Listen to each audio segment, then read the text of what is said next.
আসসালামু আলাইকুম রহমতুল্লাহি ওয়া বারাকাতুহু। প্রিয় বন্ধুগণ, আপনার এমন কোনো দোয়া আছে যেটার জন্য আপনি অনেক দিন ধরে অপেক্ষা করছেন? তাহলে আজকের এই ভিডিওটি শেষ পর্যন্ত শুনুন, কারণ রাসূল সাল্লাল্লাহু আলাইহি ওয়াসাল্লাম এমন একটি সময়ের কথা বলেছেন যখন আল্লাহ বান্দাকে ডাক দিয়ে বলেন, কে আমাকে ডাকবে, আমি তার ডাকে সাড়া দেব। সেই সময়টি কখন? মাত্র 2-3 মিনিটে। সহিহ হাদিসের দলিল সহ জেনে নিন। এই সময়টি মিস করবেন না। কিন্তু এখন শুনুন কোন সময়ে এই দোয়ার সুযোগ সবচেয়ে বেশি। রাতের শেষ তৃতীয় অংশে।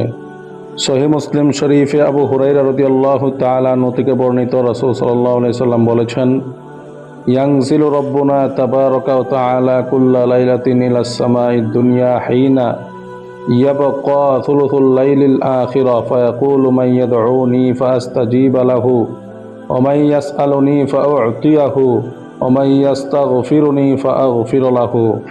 অর্থ, প্রতি রাতের শেষ তৃতীয় অংশ অবশিষ্ট থাকলে আমাদের রব নিকটতম আসমানে অবতরণ করেন এবং বলেন, কে আমাকে ডাকবে, আমি তার ডাকে সাড়া দেব। কে আমার কাছে চাইবে, আমি তাকে দেব। কে আমার কাছে ক্ষমা চাইবে, আমি তাকে ক্ষমা করব। সহিহ মুসলিম শরীফ 758 নম্বর হাদিস। অর্থাৎ ঘুমিয়ে না থেকে এই সময়টুকু আল্লাহর জন্য ব্যয় করা কত বড় সুযোগ, একবার ভেবে দেখুন। আরেকটি অত্যন্ত গুরুত্বপূর্ণ সময় হলো সিজদার সময়। রাসূল সাল্লাল্লাহু আলাইহি ওয়াসাল্লাম বলেছেন, আকরাবু মা ইয়াকুনুল আবদু মির রাব্বিহি ওয়া হুয়া সাজিদুন ফাআকসিরুদ দুআআ। অর্থ, বান্দা তার রবের সবচেয়ে নিকটবর্তী হয় যখন সে সিজদায় থাকে, সুতরাং তোমরা বেশি বেশি দোয়া করো। সহিহ মুসলিম শরীফ 482 নম্বর হাদিস। তাই নামাজের সিজদাকে শুধু তাসবিহের সময় মনে করবেন না, এটি দোয়ার ও মহামূল্যবান সুযোগ। আর জুমার দিনেও রয়েছে দোয়া কবুলের একটি বিশেষ সময়। রাসূল সাল্লাল্লাহু আলাইহি ওয়াসাল্লাম বলেছেন, জুমার দিনে এমন একটি সময় আছে, কোনো মুসলিম বান্দা সে সময় নামাজরত অবস্থায় আল্লাহর কাছে কিছু চাইলে আল্লাহ তাকে তা দান করেন। সহিহ বুখারী 935 নম্বর হাদিস। তাই জুমার দিনেও বেশি বেশি দোয়া করুন।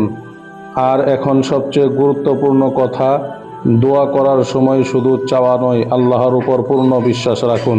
প্রিয় বন্ধুগণ, আজ রাতেই চেষ্টা করুন, ঘুম থেকে উঠে ওযু করুন, 2 রাকাত তাহাজ্জুদ পড়ুন এবং নিজের প্রয়োজনগুলো আল্লাহর কাছে খুলে বলুন।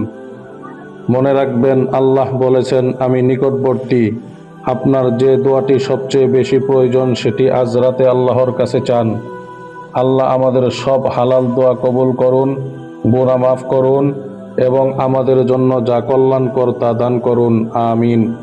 ভিডিওটি উপকারী মনে হলে একজন প্রিয় মানুষের কাছে শেয়ার করুন। আর এমন সহিহ ইসলামিক ভিডিও পেতে চ্যানেলটি সাবস্ক্রাইব করে পাশে থাকা বেল আইকনটি চালু করুন।